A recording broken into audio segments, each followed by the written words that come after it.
दो तस्वीरें जरा देखिए। पहली तस्वीर गाजियाबाद की और दूसरी तस्वीर आपके सामने रखेंगे शामली जिले की।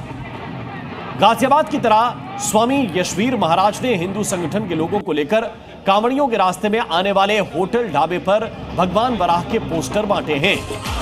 ये जरा देखिए।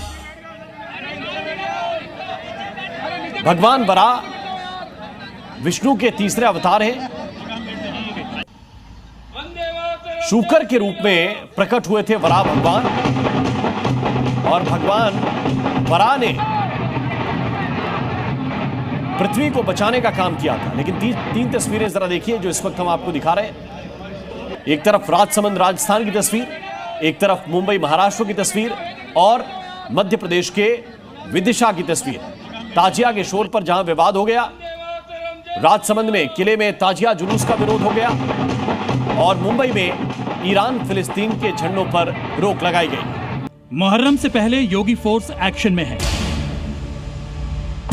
उत्तर प्रदेश में ताजिया पर गाइडलाइन तय है। सबसे महत्वपूर्ण इंस्ट्रक्शन, जमीन से ताजिए की हाइट 12 फीट से ज्यादा न होना। और हर राज्य में योगी मॉडल की डिमांड तेज है।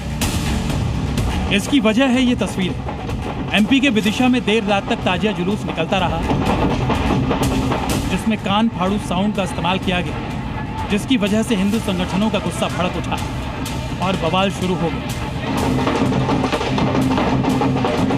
बजरंग दल ने पुलिस प्रशासन पर आरोप लगाते हुए कहा कि दो तरह के कानून मान्य नहीं होंगे। हिंदू त्योहारों में रात 10 बजे तक साउंड बंद करा दिए जाते हैं, फिर ताजियों की सवारी में रात 2 बजे तक साउंड कैसे बज रहे हैं? मुहर्रम के अवसर पर क्यों पुलिस प्रशासन साउंड बंद करवाने नहीं पहुंच रहा, जो रात भर बजाए जा रहे हैं? अगर पुलिस प्रशासन इन पर कार्रवाई नहीं करेगा तो बजरंग दल इन साउंडों को बंद करवाने के लिए जाएगा। हिंदू संगठन के सदस्यों ने चेतावनी दी कि अगर पुलिस ने ताजियों के साउंड पर कंट्रोल नहीं किया तो उन्हें खुद एक्शन लेना पड़ेगा। बजरंग दल ने कहा है कि ये दो कानून क्यों चल रहे हैं। एक तरफ जब दुर्गा प्रतिमाएं बैठती हैं, गणेश प्रतिमाएं बैठती हैं, तब तो 10 साढ़े 10 बजे के आसपास लाउड स्पीकर बंद करवा दिए जाते हैं, लेकिन अब पुलिस प्रशासन बंद करवाने क्यों नहीं पहुंच रहा है?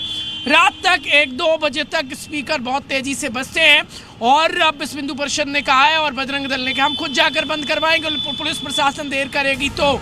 राजस्थान के राजसमंद में भी हिंदू समाज का गुस्सा उस वक्त भड़क उठा जब यहाँ के ऐतिहासिक कुंभलगढ़ किले से ताजिया जुलूस निकालने की इजाजत दी गई। हिंदू संगठन के लोग सड़कों पर प्रदर्शन करने लगे और व्यापारियों ने बाजार बंद करने का ऐलान कर दिया।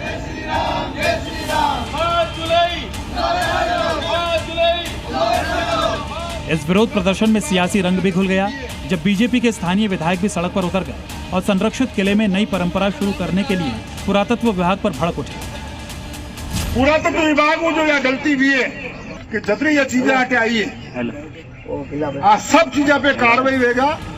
मुहर्रम से पहले तनाव को देखते हुए कुंभलगढ़ फोर्ट और केलवाड़ा कस्बे में पुलिस की तैनाती बढ़ा दी गई है, और आज प्रदर्शनकारियों के साथ बैठक में इस मामले पर फौरन कार्रवाई का आश्वासन भी दिया गया है, जिसके बाद मामला शांत हुआ। मुहर्रम पर महाराष्ट्र में भी टेंशन का माहौल है, क्योंकि पिछले महीने बकरीद के मौके पर काफी बवाल हो चुका था। लिहाजा यहाँ देवा भाव की फोर्स फुल फॉर्म में है, और योगी फोर्स की तर्ज पर साफ कर दिया है कि अगर किसी भी जगह ताजिया के जुलूस में फिलिस्तीन या ईरान के झंडे दिखे तो बर्दाश्त नहीं किया जाएगा। इस वक्त हम मुंबई के माहिम इलाके में मौजूद है और आपको तस्वीर दिखाना चाहेंगे जिस तरह से पुलिस बल की तैनाती यहाँ चप्पे चप्पे पर की गई है। पुलिस ने हिदायत दी है कि किसी भी तरह से इस पूरे ताजिया और मुहर्रम के जुलूस में जो है किसी अन्य देश के झंडे को ना फहराया जाए। दरअसल यूपी में भी कई जगहों पर फिलिस्तीन और ईरान के झंडे लहराने की तस्वीरें सामने आई, जिसके बाद योगी फोर्स फौरन एक्शन में आ गई, और अब देश के दूसरे सूबों में भी ऐसे ही एक्शन की मांग उठ रही है। विदिशा से प्रमोद शर्मा और मुंबई से नीतीश झा के साथ ब्यूरो रिपोर्ट, जी मीडिया।